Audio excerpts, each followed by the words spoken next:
Times today Telugu TV news కి స్వాగతం. Bulletin లో హెడ్లైన్స్ చూద్దాం. రాబోయే ఎన్నికలు 5 ఏళ్ల మీ భవిష్యత్తును, పథకాల కొనసాగింపును నిర్ణయించేవి. సీఎం వైఎస్ జగన్. కాంగ్రెస్ పాలనలో సొల్లు మాటలు, అవాస్తవ ప్రకటనలు తప్ప అమలు కాని హామీలు. పోస్టల్ బ్యాలెట్ ఓటర్లకు విజ్ఞప్తి, గురువులను మద్యం షాపుల ముందు పని చేయించిన ప్రభుత్వాన్ని సాగనంపండి. ఘోర అపచారం, దుర్గగుడిలో అధికారి రాసలీలలు.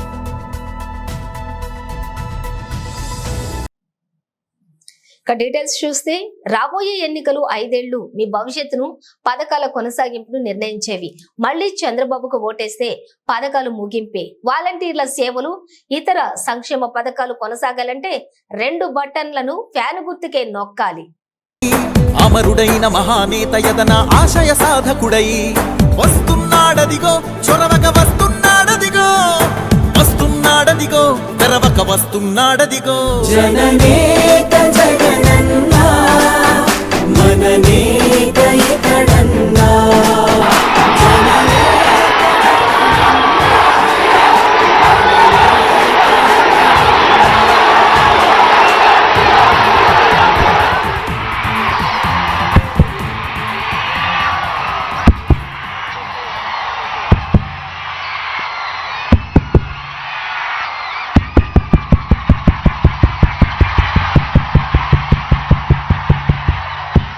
నర్సాపురం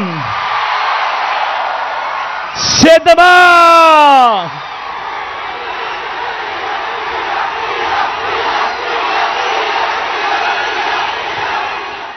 జరగబోయే ఎన్నికలు కేవలం ఎమ్మెల్యేలను, ఎంపీలను ఎన్నుకునేందుకు జరగబోయే ఎన్నికలు కానే కావు. జరగబోయే ఈ ఎన్నికలు రాబోయే 5 ఏళ్ల మీ ఇంటింటి భవిష్యత్తును, పథకాల కొనసాగింపును నిర్ణయించబోయే ఎన్నికలు. ఈ ఎన్నికలు అన్నది ప్రతి ఒక్కరూ కూడా గుర్తుపెట్టుకోమని కోరుతా ఉన్నాను మీ అందరితో కూడా. ఈ ఎన్నికల్లో జగన్కు ఓటు వేస్తే పథకాలన్నీ కొనసాగింపు, అదే పొరపాటున చంద్రబాబుకు ఓటు వేస్తే పథకాలన్నింటికీ ముగింపు, మళ్లీ మోసపోవటం. 14 ఏళ్ల ముఖ్యమంత్రి అంటాడు, 3 సార్లు సీఎం అంటాడు. మరి ఆయన పేరు చెబితే ఆయన పేదలకు చేసిన కనీసం ఒక్కటంటే ఒక్క స్కీమ్ అయినా గుర్తుకు వస్తుందా అని అడుగుతా ఉన్నాను మీ అందరి సమక్షంలో. మరో వంక మీ బిడ్డను చూడండి, మరో వంక మీ బిడ్డను చూడండి.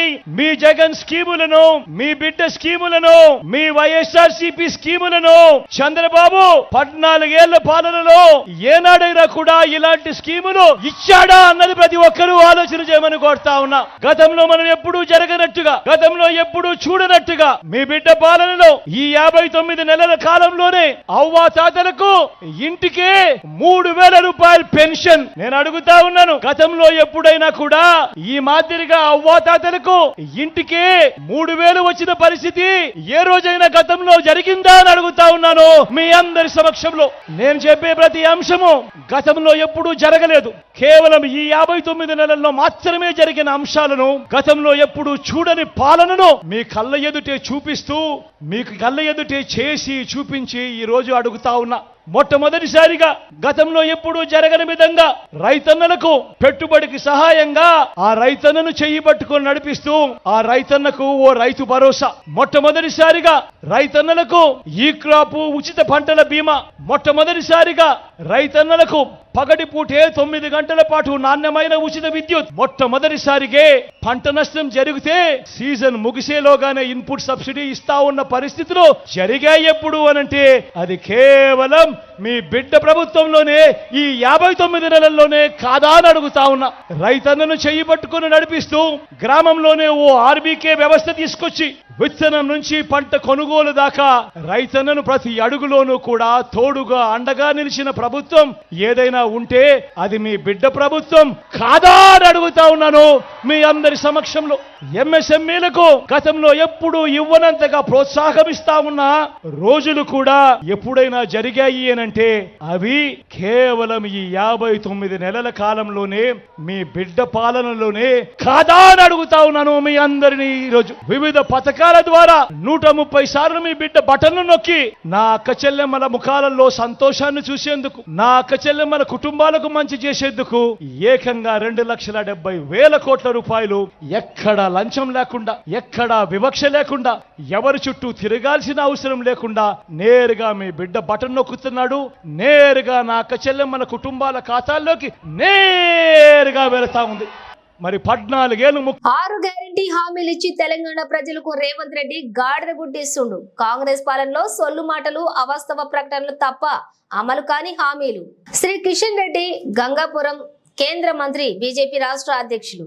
ఎంత అబద్ధం అంటే ప్రజలు నవ్వుకుంటారు అనే సిగ్గు కూడా వాళ్ళకి లేదు. మార్పు మొదలైంది అన్నారు. ఏం మార్పు మొదలైందని అడుగుతా ఉన్నాను. తెలంగాణలో ఏమి మార్పు మొదలైంది? కల్వకుట్ల కుటుంబ పాలన పోయి మరొక కుటుంబ పాలన వచ్చింది. సోనియా గాంధీ కుటుంబ పాలన వచ్చింది. రేవంత్ రెడ్డి హామీలు ఇచ్చి గాడిద గుడ్డిస్తున్నాడు ప్రజలకు. 28,942 ఉద్యోగాల భర్తీ అన్నాడు. గత ప్రభుత్వం చేసి పెండింగ్ లో ఉన్నటువంటివి వీళ్ళు వచ్చిన తర్వాత రెడీ ఉన్నటువంటి అపాయింట్మెంట్ లెటర్స్ ఇచ్చి ఈయన ఖాతాలు వేసుకుంటున్నాడు. ఇంకా 1వ తారీఖున ఉద్యోగాల జీతాలు ఇస్తున్నారట. ఎక్కడిస్తున్నారో నాకు అర్థం కాదు. చాలా మంది ఉద్యోగస్తులు ఈ రోజు ఆందోళన చేస్తా ఉంటే జీతాలు రావటం లేదని అడ్వర్టైజ్మెంట్ లో మాత్రము 1వ తారీఖు ఇస్తుందని చెప్పుకుంటున్నాడు. మార్పు మొదలైంది. తెల్ల రేషన్ కార్డుల జారీ. ఒక్క కార్డు అయినా ఇచ్చాడు అడుగుతా ఉన్నాను. సింగిల్ కార్డ్ ఈ 5 నెలల్లో ఏ ముఖం పెట్టుకొని ఈరోజు కాంగ్రెస్ పార్టీ తెల్ల రేషన్ కార్డు జారీ చేస్తున్నట్టు చెప్తున్నారో ఈరోజు తెలంగాణ ప్రజలకు చెప్పాలి. సింగరేణి కార్మికులకు 1 కోటి బీమా. నేను రోజు ఫోన్ చేసి అడిగాను సింగరేణి కార్మికులకు, ఎక్కడుంది సార్ 1 కోటి బీమా? అసలు ఏ బీమా లేదంటున్నారు. ఆర్టీసీ ఉద్యోగులకు 21% ఫిట్మెంట్ ఉన్నది పోయింది. ఆర్టీసీ కార్మికులకు, మహిళా సంఘాలకు వడ్డీ లేని రుణాలు ఏ ఒక్క సంఘానికైనా ఇచ్చారు అడుగుతాను. ఇప్పటికైనా ఒక్క సంఘానికి పోని. ఎట్లా మీరు ఇంత భయంకరంగా హోర్డింగ్స్ పెట్టుకుంటారు? మహిళలకు 10 లక్షల ప్రమాద బీమా ఎవరికైనా ఇప్పటికైనా ఆ బీమా సంబంధించినటువంటి సర్టిఫికెట్ ఇచ్చారా? ఇంకొకటి 100 రోజుల్లో 5 గ్యారంటీలు అమలు. 5 గ్యారంటీలు అమలు అయిపోయిందట. ఆయన నిద్రలో అయిపోయిందో నాకు అర్థం కాదు. కలలు కంటున్నారేమో తెలియదు. లేకపోతే ఈ రోజు గాడిద గుడ్డు పట్టుకొని తిరుగుతున్నాడు చేతులలో. హోంగార్డులకు, జర్నలిస్టులకు మీకు 5 లక్షల బీమా ఇచ్చారండి. అయిపోయిందా? ధర్నా చౌక్ పునరుద్ధరణ. ఇంతకంటే ఇంకెవరు ఉంటా? హైకోర్టే ధర్నా చౌక్ పునరుద్ధరించాలని ఆదేశించింది. ధర్నా చౌక్ లో కాంగ్రెస్ పార్టీ రాకముందే ధర్నాలు చేస్తున్నాం. కేసీఆర్ మీద ప్రజలు జయించారు. కేసీఆర్ నియంతృత్వం మీద, కేసీఆర్ ప్రజా వ్యతిరేక నిర్ణయాల మీద రాష్ట్ర హైకోర్టుకి వెళ్లి హైకోర్టు నుంచి తీర్పు తెచ్చుకున్నారు. ప్రజలు ధర్నాలు చేస్తున్నారు. ఈయన ఏం పునరుద్ధరించాడో చెప్పాలి. హైదరాబాద్ అభివృద్ధి రాసిండు. 58,000 కోట్లతో మూసి అభివృద్ధి. ఎక్కడ జరిగిందో 58 కోట్లైనా 58 పైసలు కూడా ఖర్చు పెట్టలేదు. ఎలివేటెడ్ కారిడార్లు 2 మేము చేసిన దానికోసం రాజ్నాథ్ సింగ్ గారు అనేక సార్లు మాట్లాడి ల్యాండ్ క్లియరెన్స్ ఇస్తే అది కూడా ఆయన ఖాతాలు వేసుకున్నాడు. దావోస్ నుంచి 40,232 కోట్ల రూపాయల పెట్టుబడి వచ్చిందట. 4 రూపాయలు రాలే ఇంతవరకు. కొత్త పెట్టుబడి సంగతి జరగదు. రీజనల్ రింగ్ రోడ్డు ఇలా ఖాతాలు వేసుకున్నారు. రీజనల్ రింగ్ రోడ్డు కర్త కర్మక్య తెలంగాణ బీజేపీ. వీళ్ళ రాకముందే మేము ఆర్డర్స్ ఇచ్చేసేసాం. ల్యాండ్ అక్విజిషన్ సంబంధించినటువంటి ప్రాసెస్ మొదలైంది. సబ్ కలెక్టర్స్ ఆఫీసర్ని ఎస్టాబ్లిష్ చేశారు. ల్యాండ్ అక్విజిషన్ సంబంధించి పూర్తిగా సర్వే కూడా చేశాము. రీజనల్ రింగ్ రోడ్ ఇలా ఎట్లా వేసుకుంటారో ఇలా ముఖానికి నాకు అర్థం కాదు. ఆగస్టు 15 రైతు రుణమాఫీ. మీరు చెప్పిందే రోజు డిసెంబర్ 9 మా సోనియమ్మ జన్మదినం రోజు రైతుల 2 లక్షల రుణం మాఫీ చేస్తామని ఈ రోజు కాకమ్మ కబుర్లు చెప్తా ఉన్నారు. పంటల బీమా పథకం పునరుద్ధరణ. ఇంకొకటి ఎన్టీపీసీ రామగుండం 2వ యూనిట్. ఇందులో వాళ్ళది ఏం లేదు. ఇందులో ఇప్పటికే కేంద్ర ప్రభుత్వము నరేంద్ర మోడీ గారు స్వయంగా 800 మెగావాట్లు 800 మెగావాట్లు ఆయననే వచ్చి ఆయననే దాన్ని జాతికి అంకితం చేయడం జరిగింది. మళ్ళీ ఇందులో రాసుకుంటారు అది పూర్తి చేసినట్టు. మహిళలకు ఏడాది 1,00,000 సహాయం. అంటే ఎన్ని లక్షల కోట్లు అయితే లెక్కేసుకోండి. దేశంలో తెలంగాణ ప్రజల పరిస్థితి కొండ నాలుకకు మందేస్తే ఉన్న నాలుక పోయినట్టుగా ఈరోజు తెలంగాణ ప్రజల బతుకు ఏర్పడింది. కేసీఆర్ పీడ పోవాలని కేసీఆర్ ను తెలంగాణ ప్రజలు ఓడిస్తే మరొక భయంకరమైనటువంటి దుర్మార్గమైనటువంటి పాలన ఈరోజు అబద్ధాల పాలన. పోస్టల్ బ్యాలెట్ ఓటర్లకు విజ్ఞప్తి. గురువులను మద్యం షాపుల ముందు పని చేయించిన ప్రభుత్వాన్ని సాగనంపండి. అందరికీ నమస్కారం. నేను మీ నాగబాబు. గురు బ్రహ్మ, గురు విష్ణు, గురుదేవ మహేశ్వర, గురు సాక్షాత్ పరబ్రహ్మం, తస్మై శ్రీ గురవే నమః. అది హిందూ సాంప్రదాయంలో గురువుల్ని దేవుడితో పోలుస్తూ విద్యార్థులకు బోధిస్తారు. అలాంటి గురువుల యొక్క సంస్కృతిని ఈ జగన్ రెడ్డి ప్రభుత్వం వచ్చాక, ఎస్పెషల్లీ కరోనా టైంలో వైన్ షాపుల ముందు క్యూలను సర్దే పని వాళ్ళకి అప్పచెప్పారు. విద్యార్థులకు పాఠాలు బోధించే టీచర్స్కి ఇంతకన్నా నీచమైనటువంటి ట్రీట్మెంట్ నాకు తెలిసి భారతదేశంలో ఎవరు చేసుకుంటారు, ప్రపంచంలో కూడా ఎక్కడ చేసుకుంటారు. ప్లీజ్ మై డియర్ టీచర్స్, ఎవరైతే ఉన్నారో ఉపాధ్యాయ వృత్తిలో ఉన్నవారు, మీ ఉపాధ్యాయ వృత్తిని అగౌరవపరిచేటువంటి వైసీపీ ప్రభుత్వానికి మాత్రం దయచేసి ఓటు వేయకండి. మీ యొక్క ఆత్మగౌరవాన్ని, మీ వ్యక్తిత్వాన్ని నాశనం చేసేటువంటి ఇలాంటి ప్రభుత్వానికి ఓటు వేయకండి. కూటమి ప్రభుత్వం గురువులకి గౌరవనీయ స్థానం, సముచిత స్థానం కల్పిస్తుంది. మీకు అన్ని విధాలుగా ఉపయోగపడేటువంటి ప్రభుత్వం రేపు రాబోయే కూటమి ప్రభుత్వం. దయచేసి మీ ఓటుని కూటమికి వేయండి. నీచమైనటువంటి సంస్కృతి కలిగినటువంటి వైసీపీ ప్రభుత్వాన్ని మాత్రం వేయకండి. గురువుల్ని ఇంత అవమానించినటువంటి వైసీపీ ప్రభుత్వాన్ని మాత్రం మర్చిపోయి వాళ్ళకి ఫేవర్గా ఓటు వేస్తే అది చాలా పెద్ద పొరపాటు అవుతుంది. Please remember. అలాగే పిఠాపురంలో నిలబడినటువంటి పవన్ కళ్యాణ్ గారిని అత్యధిక మెజారిటీతో గెలిపించే ప్రక్రియలో మీరు కూడా ఒక భాగస్వామ్యం కావాలి. పవన్ కళ్యాణ్ గారిని గెలిపించండి. కూటమి ప్రభుత్వం వస్తే మీకు చాలా మంచి జరుగుతుంది. Please believe me. జై హింద్, జై జనసేన, జై తెలుగుదేశం, జై బీజేపీ. నమస్తే. ప్రముఖ ఆధ్యాత్మిక క్షేత్రమైన విజయవాడ కనకదుర్గ అమ్మవారి ఆలయంలో ఓ అధికారి రాసలీలల వ్యవహారం వెలుగులోకి వచ్చింది. ఓ ఇంజనీరింగ్ అధికారి మహిళా సెక్యూరిటీ సిబ్బందిని తన ఛాంబర్ కు పిలిపించుకొని వారు చేసిన చిన్ని తప్పులను లేవనెత్తుతూ వారిని లైంగికంగా లోబర్చుకుంటున్నారు. 3 రోజుల క్రితం కూడా ఒక మహిళతో ఆయన సన్నిహితంగా ఉన్న వీడియో వెలుగులోకి వచ్చింది. ఈ వీడియో ప్రస్తుతం వైరల్ అవుతోంది. ఈ రాసలీలల ఎపిసోడ్ ప్రస్తుతం సంచలనంగా మారింది. సదరు ఇంజనీరింగ్ అధికారిపై ఆలయ సిబ్బందిలోని పెద్ద ఎత్తున చర్చ కూడా నడుస్తోంది. ఈ ఉదాంతంపై దుర్గగుడి ఈవో రామారావు విచారణకు ఆదేశించారు. సెక్యూరిటీ ఆఫీసర్ గా పనిచేస్తున్న సాయిని విధుల నుంచి తొలగించారు. మరోవైపు పవిత్రమైనటువంటి ఆలయ పరిసరాల్లోని ఇలాంటివి చోటు చేసుకోవడంపై భక్తులు కూడా ఆగ్రహం వ్యక్తం చేస్తున్నారు. రోజు రోజుకు కొత్త పుంతలు తొక్కుతున్న కృత్రిమ మేధ సాంకేతికత ప్రస్తుతం యుద్ధ విమానాన్ని నడిపే స్థాయికి చేరుకుంది. భవిష్యత్తు యుద్ధాల్లోని ఎదురయ్యే సవాళ్లకు అనుగుణంగా ఏఐ సాంకేతికతను అభివృద్ధి చేసుకుంటున్న అమెరికా తాజాగా ఓ యుద్ధ విమానం నడిపే బాధ్యతను ఏఐకి అప్పగించింది. ఈ బాధ్యతను ఏఐ చక్కగా నిర్వర్తించి కాలిఫోర్నియాలోని ఎడ్వర్డ్స్ ఎయిర్ ఫోర్స్ లోని ఈ ప్రయోగాన్ని చేపట్టారు. ఏఐ నడుపుతున్నటువంటి F-16 యుద్ధ విమానంలో ఏకంగా ఎయిర్ ఫోర్స్ సెక్రటరీ కూడా ప్రయాణించి ఏఐ సాంకేతికతను ప్రత్యక్షంగా వీక్షించడం గమనార్హం. ఈ ప్రయోగంలో భాగంగా సాధారణ పైలట్ నడుపుతున్న విమానంతో ఏఐ విమానం పోటీ పడింది. శత్రు విమానాలపై పై చేయి సాధించేందుకు ఉద్దేశించిన పలు గగనతల విన్యాసాల్లో ఏఐ విమానం సాధారణ పైలట్ విమానానికి గట్టి పోటీ ఇచ్చింది. ఏఐ యుద్ధ విమానంలోని ఎయిర్ ఫోర్స్ సెక్రటరీ సుమారు గంట పాటు ప్రయాణించారు. అనంతరం మీడియా సమావేశంలో ఏఐ గురించి మాట్లాడారు. ఏఐ సాంకేతికతను అందిపుచ్చుకోవడంతో భద్రతా పరంగా ఓ పెద్ద రిస్క్.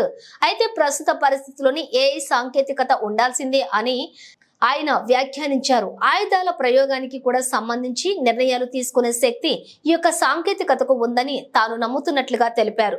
ఈ సాంకేతికత ఇంకా ప్రయోగాత్మక దశలోనే ఉన్నప్పటికీ కూడా ఏఐకి సంబంధించి అమెరికా ఎయిర్ ఫోర్స్ భారీ ప్రణాళికలు సిద్ధం చేస్తోంది.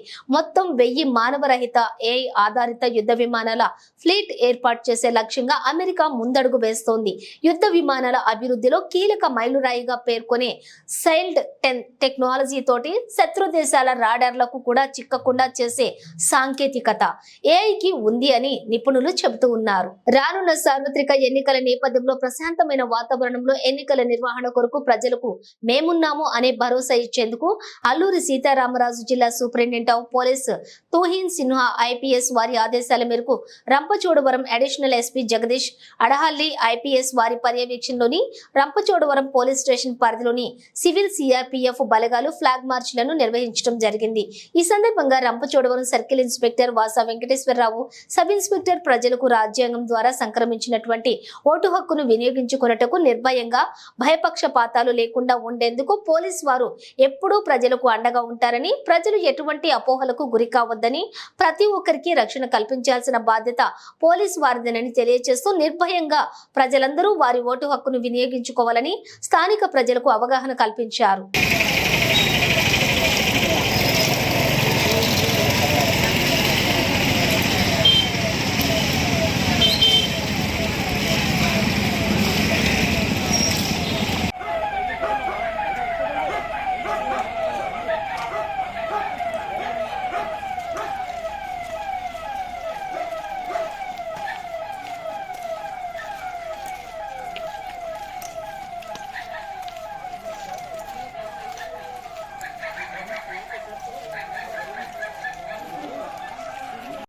పార్లమెంట్ ఎన్నికల ప్రచారంలో భాగంగా కాంగ్రెస్ పార్టీ ఎంపీ అభ్యర్థి చెల్లా వంశీచంద్ రెడ్డి జడ్చర్ల బాలానగర్లలో భారీ బైక్ ర్యాలీ నిర్వహించారు. అనంతరం జరిగిన కార్నర్ మీటింగ్ లోని స్థానిక ఎమ్మెల్యే అనిరుద్ధ్ రెడ్డి మాట్లాడుతూ జడ్చర్ల అభివృద్ధి కోసం పాలమూరు ఎంపీగా చెల్లా వంశీచంద్ రెడ్డిని భారీ మెజారిటీతో గెలిపించాలని కోరారు. ఈ కార్యక్రమానికి ముఖ్య అతిథులుగా సిపిఐ జాతీయ కార్యవర్గ సభ్యులు నారాయణ, పార్లమెంట్ అభ్యర్థి వంశీచంద్ రెడ్డి, ఎమ్మెల్యే అనిరుద్ధ్ రెడ్డి, యువజన కాంగ్రెస్ రాష్ట్ర అధ్యక్షులు శివసేన రెడ్డి పాల్గొన్నారు. అధ్యక్షులు శంకర్ నాయక్ గారికి, గ్రామ శాఖ అధ్యక్షులు నరసింహ గారికి, రాజు గారికి, హర్సింగ్ నాయక్ గారికి, సాధు వెంకటరెడ్డి గారికి, దత్తు గారికి, నందీశ్వర్ గారికి, వెంకటరెడ్డి గారికి, ఈడున్న అందరు కూడా తెలిసినట్లే. నాకు వేదిక మీద ఉన్నటువంటి ప్రతి ఒక్క కాంగ్రెస్ పార్టీ నాయకుడికి, కార్యకర్తకి, నా ప్రియమిత్రుడు శివసేన రెడ్డి గారికి, ఇక్కడ బాలానగర్ లో జరుగుతున్నటువంటి ఈ కార్యక్రమానికి విచ్చేసినటువంటి బాలానగర్ లోని వివిధ గ్రామాల నుంచి విచ్చేసినటువంటి ప్రజలకు, మరీ ముఖ్యంగా మమ్మల్ని దీవించనీకే ఇక్కడికి వచ్చినటువంటి మహిళా తల్లులకు, రైతులకు, యువకులకు మీ అందరికీ పేరు పేరున నమస్కారాలు తెలియజేసుకుంటున్నా. ఇవాళ తెలంగాణలో ఉన్నటువంటి మహిళా తల్లులందరినీ కూడా లక్షాధికారులని చేయనీకే మన పాలమూరు ముద్దుబిడ్డ రేవంత్ రెడ్డి గారు నిర్ణయం తీసుకున్నారు. మిమ్మల్ని అందరినీ కూడా మంచిగా చూసుకోవాలని, మీకు కావాల్సినటువంటి అభివృద్ధి సంక్షేమ పథకాలను ఇవ్వాలని రేవంత్ రెడ్డి గారు తాపత్రయపడుతున్నారు. ఇందాక అనిరుద్ధ్ రెడ్డి గారు మాట్లాడినట్టుగా, శివకుమార్ గారు వివరించినట్టుగా, తెలంగాణ రాష్ట్రంలో మొన్న జరిగిన ఎలక్షన్లల్లా మీరందరూ చేయగుర్తు కోటేస్తే అనిరుద్ధ్ అన్న ఎమ్మెల్యే అయ్యిండు. అనిరుద్ధ్ అన్న ఎమ్మెల్యే అయ్యి ఈయన పోయి హైదరాబాద్ లో ఓటేస్తే రేవంత్ రెడ్డి గారు ముఖ్యమంత్రి అయిండు. రేవంత్ రెడ్డి గారు ముఖ్యమంత్రి అయినందుకే మీకు అందరికీ ఫ్రీగా బస్సుల ప్రయాణం, 10 లక్షల ఆరోగ్యశ్రీ పథకము, 10 లక్షల రూపాయల గుండె ధైర్యం. ఇంతకుముందు రేవంత్ రెడ్డి ముఖ్యమంత్రి కాకముందమ్మ ఒకసారి మీరందరూ కూడా ఆలోచన చేయండి. రేవంత్ రెడ్డి ముఖ్యమంత్రి కాకముందు కేసీఆర్ ముఖ్యమంత్రి ఉన్నప్పుడు మన పిల్లలకేమన్నా అయితే, గుండె జబ్బు వచ్చిన, ఊపిరితిత్తులకు కానీ కిడ్నీలు ఫెయిల్ అయిన, యాక్సిడెంట్ లో బొక్కలు ఇరిగిన పెద్ద ఆసుపత్రికి పోతే లక్షల రూపాయలు అడిగేటోళ్ళు. అవునా? లక్షల రూపాయలు అడిగేటోళ్ళ. మనమేమో పేదోళ్ళము, మన కాడ పైసలు లేవు కదా. హాస్పిటల్ ఏమో 1,00,000 రూపాయలు అడుగుతారు, మన కాడేమో పైసలు లేవు. కానీ మన పిల్లగాడు సాగు బతుకులు ఉంటే మన పిల్లగాడి పానం కన్నా ఎక్కువ ఏమన్నా ఉంటుందా మనకు? అప్పుడు ఏం చేసేటోళ్ళం? మనకి భూమి ఉంటే భూమి కుదువ పెట్టేటోళ్ళం, స్టేట్ దగ్గర పైసలు తీసుకునేటోళ్ళం. భూమి లేని వాళ్ళము మన ఒంటి మీద బంగారం ఉంటే బంగారం తాకట్టు పెట్టేటోళ్ళం. బంగారం కూడా లేకపోతే మన పిల్లగాడు ప్రాణం కాపాడుకోవాలని మెడలలో ఉన్న పుస్తల తాడు అమ్మాయినా గానీ పైసలు కట్టి మన పిల్లగాడు ప్రాణం కాపాడుకునేటోళ్ళం. మనం అప్పుల పాలయ్యేటోళ్ళం. అవునా? కానీ ఇలా రేవంత్ అన్న ముఖ్యమంత్రి అయిన తర్వాత మనందరి దగ్గర 10 లక్షల రూపాయల గుండె ధైర్యము రాజీవ్ ఆరోగ్యశ్రీ పథకం మనకు వచ్చింది. రాజీవ్ ఆరోగ్యశ్రీ పథకం ద్వారా మన పిల్లలకు, మన ఇంటోళ్లకు, మనకు ఎవరికి ఏమైనా ఫ్రీగా, మీ జేబులో 10 లక్షలు ఉన్నట్టే 10 లక్షల రూపాయల వరకు ఫ్రీగా ఏ హాస్పిటల్ పోయినా ఉచితంగా మీకు చికిత్స చేసేటువంటి పథకం ఈ రాజీవ్ ఆరోగ్యశ్రీ పథకం. మీకు అందరికీ కూడా ఇవాళ మనం చూస్తున్నాం. మీ ఊర్లలో నుంచి వచ్చింది కదా, మీ అందరి ఊర్లలో ఆంజనేయ స్వామి గుడి ఉందా? ఆంజనేయ స్వామి గుడి ఉంది కదా. మన దగ్గర ఆంజనేయ స్వామి గుడి లేని ఊరుండదు, ఇందిరమ్మ ఇల్లు లేని గ్రామం ఉండదు. అవునా? అవునా? మీ ఊర్లలో ఇందిరమ్మ ఇల్లు ఉన్నాయి కదా. ఆనాడు కాంగ్రెస్ పార్టీ అధికారంలో ఉన్నప్పుడు కట్టిన ఇందిరమ్మ ఇల్లు తర్వాత రాష్ట్రంలో టీఆర్ఎస్ వచ్చాక ఒక్క ఇళ్ళన్న కట్టించిందా? టీఆర్ఎస్ తోడు కట్టించిందా? పూగుడుతోడు ఒక్క ఇల్లు. కాకినాడ జిల్లా జగ్గంపేట నియోజకవర్గంలోని సార్వత్రిక ఎన్నికలు సమీపిస్తున్న తరుణంలో ప్రతిరోజు అధికార వైసీపీకి షాకులు తగులుతూనే ఉన్నాయి. శుక్రవారం గండేపల్లి మండలం మల్లేపల్లి ఉప సర్పంచ్ వైఎస్ఆర్ కాంగ్రెస్ పార్టీ నాయకులు దొమ్మ శ్రీను 10వ వార్డు సభ్యులు వైసీపీకి రాజీనామా చేసి 150 మందితోటి జగ్గంపేట నియోజకవర్గం కూటమి అభ్యర్థి జ్యోతుల నెహ్రూ సమక్షంలో టీడీపీ తీర్థం పుచ్చుకున్నారు. వీరందరికీ పార్టీ కండువాలతోటి సాదరంగా స్వాగతం పలికిన జ్యోతుల నెహ్రూ. ఈ సందర్భంగా ఆయన మాట్లాడుతూ, నా ఆత్మీయుడు, నా పుత్ర సమానుడు దొమ్మ శ్రీను టీడీపీలో జాయిన్ అవ్వడం చాలా ఆనందంగా ఉందని, నన్ను అభిమానించే వారందరూ కూడా టీడీపీలో జాయిన్ అవ్వడం, మీ అందరితో కలిసి మల్లేపల్లి గ్రామాన్ని అభివృద్ధి చేస్తానని, పాత కొత్త కలయికలలో రేపు రాబోయే ఎన్నికల్లో నన్ను సైకిల్ గుర్తుపైన, కాకినాడ ఎంపీ ఉదయ్ శ్రీనివాస్ కు గ్లాస్ గుర్తుపైన ఓట్లు వేసి గెలిపించాలని వారు కోరారు. ఈ కార్యక్రమంలోని కోర్పు లచ్చయ్య, దొర ఎస్వీఎస్ అప్పలరాజు, పోతుల మోహన్ రావు, కందుల చిట్టుబాబు, కోర్పు సాయితేజ, జాస్తి వసంత్, అడబాల రామాంజనేయులు, పోసిన బాబురావు, జనసేన నరసింహనాయుడు, బీజేపీ నాయకులు కోలాట వెంకన్న తదితరులు పాల్గొన్నారు.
దర్పల్లి మండల కేంద్రంలోని రేణుకా ఎల్లమ్మ మాత ఆలయం ఎస్ఐ విక్రమ్ తమ సిబ్బందితో కలిసి వాహనాలను తనిఖీలు చేశారు. ఈ సందర్భంగా ఎస్ఐ విక్రమ్ మాట్లాడుతూ, మద్యం సేవించి వాహనాలు నడపరాదని, వాహనాలకు సంబంధించిన పత్రాలు తప్పనిసరిగా ఉండాలని, ప్రయాణంలో హెల్మెట్ ధరించాలని, ఎలక్షన్ కోడ్ అమలులో ఉన్నందున తెలంగాణలో ఏమైనా నగదు బదిలీలు జరుగుతున్న సందర్భంగా ప్రతి వాహనాన్ని కూడా క్షుణ్ణంగా తనిఖీ చేస్తున్నామని ఎస్ఐతో పాటు సిబ్బంది సుధాకర్, నంజీ తదితరులు పాల్గొన్నారు.